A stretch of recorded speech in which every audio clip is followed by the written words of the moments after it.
에베소서 2장 7절부터 9절 말씀. 이는 그리스도 예수 안에서 우리에게 자비하심으로써 그 은혜의 풍성함을 오는 여러 세대에 나타내려 하심이라. 너희는 그 은혜에 의하여 믿음으로 말미암아 구원을 받았으니 이것은 너희에게서 난 것이 아니요 하나님의 선물이라. 행위에서 난 것이 아니니 이는 누구든지 자랑하지 못하게 함이라. 좋은 날입니다. 성령님께서 오늘도 여러분들의 심령 가운데 큰 은혜와 평강으로 함께하여 주시기를 주님의 이름으로 축복합니다. 우리는 지금 그리스도 안에서 나의 영적 정체성에 대해서 여러분들과 함께 은혜를 나누고 있습니다. 여러분, 그리스도 안에서 나의 정체성이 무엇인지 지난 한 주간의 말씀을 통해서 깊이 깨달으셨습니까? 우리 인생을 살아감에 있어서 우리가 정말로 붙잡아야 되는 중요한 가치가 있다라고 한다면 바로 그것이 내가 누구인지를 명확하게 아는 것, 이것이 굉장히 중요하다라고 저는 이야기하고 싶습니다. 그리스도 안에서 내가 누구인지, 또 내가 소유하고 있는, 내가 갖고 있는 것이 무엇인지를 명확하게 알고 있는 사람은 그의 삶에 요동함이 없습니다.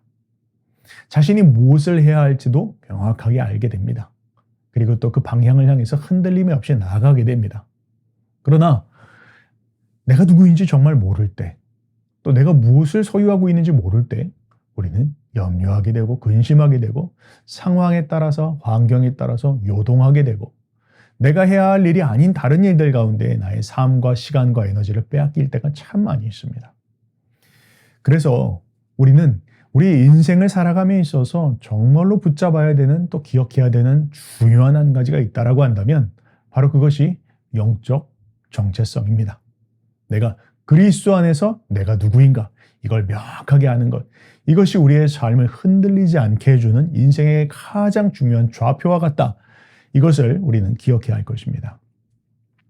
자, 지난 한 주 동안 우리가 이 말씀을 함께 나누었고 이제 오늘 마지막 시간인데요.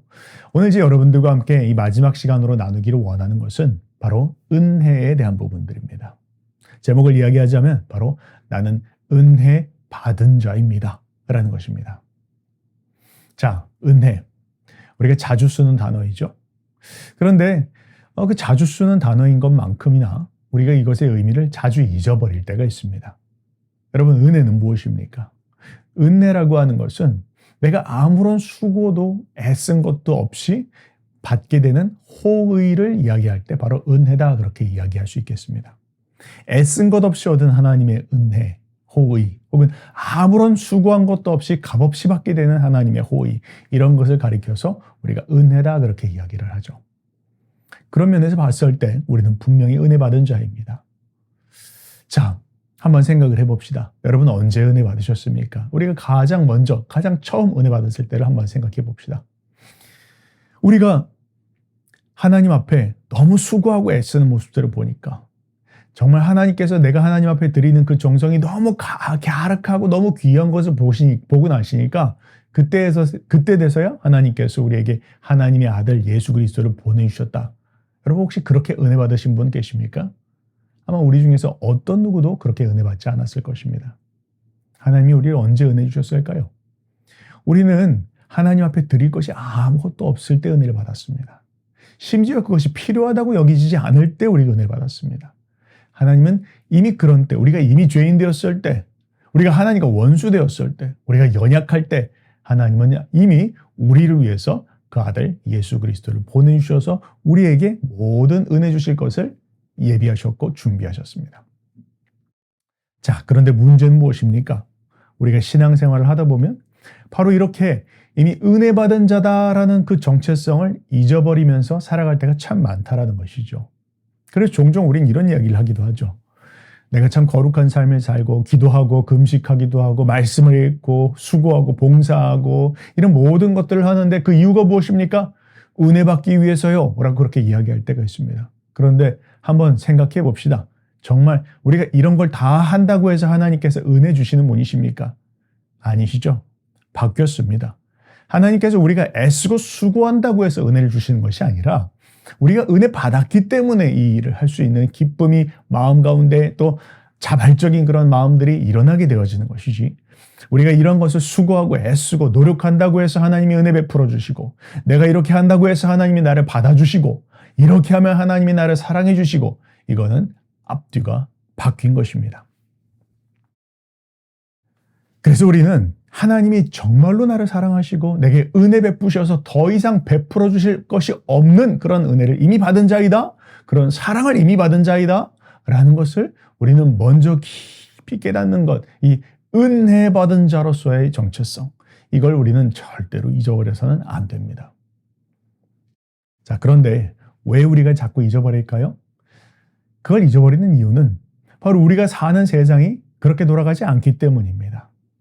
네가 수고해야 된다, 애써야 된다, 그만큼 얻을 수 있을 것이다. 세상의 종교도 마찬가지죠.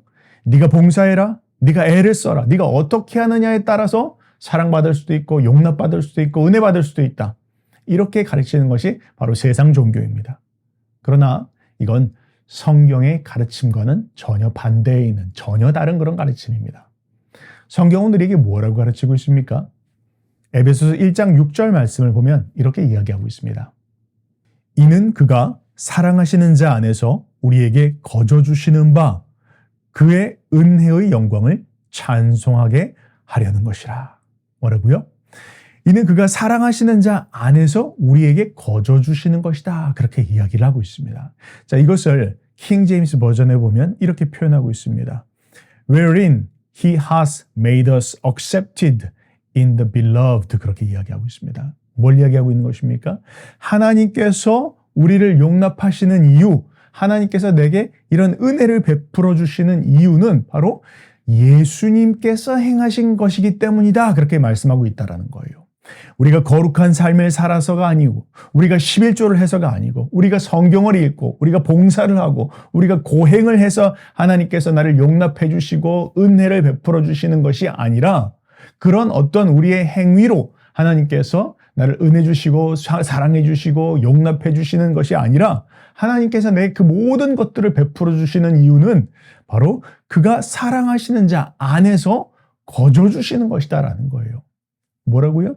예수 그리스도께서 행하신 것 때문에 내게 거저 주시는 것이지, 내가 행한 것 때문에 하나님께서 그 보수로서 대가로서 주시는 것이 아니다. 이걸 지금 이야기하고 있는 것입니다. 이걸 우리가 착각해서는 안 된다는 것이죠. 그런데 여기서 우리의 신앙생활에 많은 실수와 착각이 일어나는 것이죠. 점점 우리가 신앙생활을 하면서 왜 우리의 신앙이, 참으로 신앙생활이 어깨에 짐이 되고 무게가 되고 부담이 되어지고 혹은 자발성이 사라지고 마음의 기쁨이 사라지는 이유가 무엇인 줄 아십니까? 바로 그 은혜 받은 자다라는 그 인식을 잃어버릴 때 우리는 이 모든 것들을 내가 수고하고 애써서 얻은 보수요 대가다 이렇게 생각하기 때문에 여기에서 우리의 신앙에 큰 어려움이 찾아오게 되어지는 것입니다. 그래서 바울은 뭐라고 기도하고 있습니까? 바울은 우리가 기도할 때 새로운 것을 얻기 위해서 기도해라 그렇게 하지 않고, 바울은 이미 얻은 것에 대해서 네가 깊이 깨달아 알기를 원한다, 이런 마음으로 바울은 기도하고 있는 그런 모습들을 볼 수가 있습니다. 에베소서 1장 17절부터 19절 말씀은 이렇게 말합니다. 우리 주 예수 그리스도의 하나님 영광의 아버지께서 지혜와 계시의 영을 너희에게 주사 하나님을 알게 하시고 너의 마음의 눈을 밝히사 그의 부르심의 소망이 무엇이며 성도 안에서 그 기업의 영광의 풍성함이 무엇이며 그의 힘의 위력으로 역사하심을 따라 믿는 우리에게 베푸신 능력이 지극히 크심이 어떠한 것을 너희로 알게 하시기를 구하노라. 무엇을요? 지금 우리가 붙잡아야 되는 건 무엇이라고요? 하나님께서 우리에게 베풀어 주신 사랑이 어떠한지, 하나님께서 내게 베풀어 주신 그 은혜가 어떠한지를 그걸 알아야 된다. 그걸 깨달아야 된다. 더 구하라는 것이 아니라 이미 주신 것을 우리가 깨닫고 아는 것이 너무나 중요하다라는 것이죠. 사랑하는 여러분, 우리가 올해를 시작하면서 내가 올 한 해 더 수고하고 애써서 하나님께 더 많은 은혜를 받아야지 이렇게 기도하지 마시고, 하나님 이미 내게 베풀어 주신 은혜를 충만히 깨닫게 하시고 누리게 하시고 그 은혜 안에서 잠기는 한 해가 될 수 있게 해주시옵소서. 우리가 기도한다면 이렇게 기도해야 할 것입니다. 은혜는 무엇입니까? 은혜라고 하는 것은 한 것 없는 자에게 베푸시는 하나님의 호의이고, 우리가 행위로서 끊임없이 구하고 노력해서 얻는 게 아니다라는 것을 우리는 기억해야 할 것입니다. 자격 없는 우리들에게 하나님께서 행위와 관계없이 우리의 수고와 애써서 얻는 것이 아니라 하나님께서 일방적으로 주도적으로 또 무조건적으로 베풀어 주신 것이 바로 그런 호의가 은혜다. 우리는 그리고 그 은혜를 이미 받은 자이다. 이 인식을 우리는 절대로 잊어버려서는 안 될 것입니다. 제가 방금 전에 말씀드렸던 것처럼 그런데 안타깝게도 많은 경우에 이런 부분들에서 우리의 실수가 또 우리 신앙생활에서의 참 착각이 일어날 때가 있습니다. 우리 힘으로 복을 받으려고 하고 우리의 힘으로 은혜를 받는다고 생각을 하니까 우리 신앙이 자꾸 기쁨이 사라집니다. 섬기는 이유, 봉사하는 이유, 수고하는 많은 그런 이유가 은혜 받기 위해서라고 그렇게 생각을 합니다. 그런데 여러분 그거 아십니까? 이런 착각을 빠지게 되는 사람들의 유형이 있습니다. 누구일까요? 더 열심을 갖고 있는 사람일수록 이런 착각에 빠질 때가 더 많이 있어요. 그래서 이런 사람들은 하나님과의 관계를 섬김 중심, 봉사 중심, 사역 중심으로 바라봅니다. 그래서 나중에는 결국에 하나님이 마치 고용주와 같고 내가 마치 고용인처럼 여겨지는 그러한 관계로도 나갈 수 있다는 겁니다. 참 잘못된 것이죠. 그렇게 하면 어떻게 됩니까? 하나님 앞에 받는 은혜, 이 수고, 이 모든 것들을 그저 내가 수고하고 애써서 받는 대가 이렇게 이해한다라는 것이죠. 그래서 내가 많이 섬기고 애를 쓰고 수고하고 그러면 더 많이 주시는 게 당연하고 그래서 그러다 보면 점점 더 교만에 빠지게 되고 자기 사랑에 빠지게 되고 혹은 그러지 못하는 사람을 보면 또 비판하게 되고 판단하게 되고 심지어는 자기 스스로도 더 이상 할 수 있는 힘이 없을 수도 있지 않습니까? 힘이 없고 여력이 없을 때 이제 내가 더 이상 하나님을 섬길 수 있는 여력이 없을 때 그런데 다른 사람들은 더 많은 것들을 하나님 앞에 드리는 것 같고 그걸로 더 많은 것들을 얻는 것처럼 보여질 때 열등감에 빠지게 되어지는 것들을 우리가 참 많이 보게 되어진다는 것이죠. 이러다 보면 우리 신앙에서 기쁨이 사라집니다. 자발성이 사라집니다. 부자연스러운 의무감을 가지고 신앙생활을 근근히 연명하게 되어집니다. 만약 여러분들 가운데서 이런 마음들이 있는 분들이 계셨다면 특별히 내가 열심히 있고 봉사를 하고 수고를 하고 그래서 내가 하나님 앞에 나의 정체성을 찾는 분들이 계신다면 여러분 꼭 기억하십시오. 돌아가십시오. 붙잡으십시오. 내가 은혜 받은 자다. 이걸 우리는 꼭 붙잡아야 할 것입니다. 자, 좀 어쩌면 레디컬한 그런 이야기일 수도 있겠습니다. 우리는 먼저 기억해야 될 것이 있습니다. 그것은 무엇입니까? 여러분, 하나님께서요, 우리가 너 섬겨야 된다. 그렇게 말씀하시는 분이실까요? 저는 그렇게 생각하지 않습니다. 하나님께서는 우리에게 섬김을 강요하시는 분이 아니십니다. 우리가 하나님 섬기지 않아도 됩니다. 하나님 내가 섬긴다고 해서 사랑해 주시고 은혜 베풀어 주신 분 아니라는 거예요. 하나님은 이미 나를 사랑하셨습니다. 조건 없이 무조건적으로 할 수 없을 때에 내가 하나님께 드릴 것이 없을 때 이미 하나님은 나에게 모든 것을 다 주신 분이십니다. 그런 하나님께서 내가 뭘 한다고 해서 주시고 안 한다고 해서 안 주시는 그런 하나님이 아니라는 것이에요. 그래서 우리는 하나님이 내게 주시는 은혜, 하나님이 내게 베풀어 주시는 사랑, 이것을 대가로 생각하는 이런 착각에서 우리는 속히 벗어나야 할 것입니다. 만약 우리가 하나님께서 내게 은혜를 주시는 것이 내가 얼만큼 하느냐에 따라서 우리가 결정되어진다고 한다면 우리는 밥도 먹어서는 안 됩니다. 잠도 자서는 안 됩니다. 죽는 날까지 뼈가 으스러지게 주님을 섬겨야 할 것입니다. 그래도 우리는 부스러기조차 얻을 수 없을 것입니다. 그 은혜가 얼마나 값비싼 것인데요. 그 은혜는 엄청나게 비싼 것입니다. 예수님께서 자신의 피값으로 주신 은혜인데 우리가 그것을 애쓰고 수고해서 얻을 수 있다라고 한다면 그것은 엄청난 그런 착각이다라는 것이죠.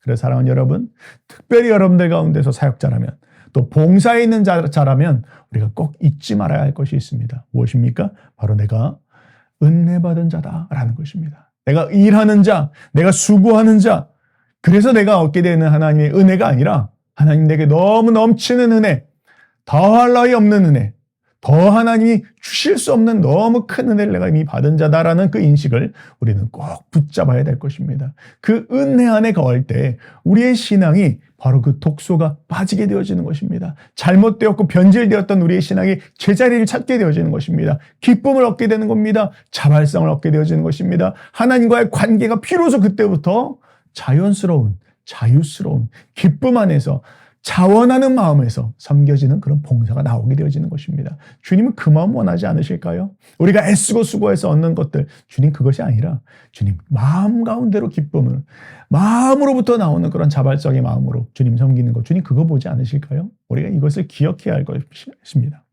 올 한 해를 시작하면서 여러분 하나님 앞에 은혜 받은 자라는 거 잊지 맙시다. 은혜를 누리십시다. 은혜 안에 젖어 있읍시다. 그 은혜로 시작하고 은혜로 마칩시다. 그런 한 해가 되었으면 좋겠습니다. 자, 오늘 말씀 기억하면서 오늘 말씀을 가지고 우리 함께 선포하도록 하겠습니다. 나는 은혜 받은 자입니다.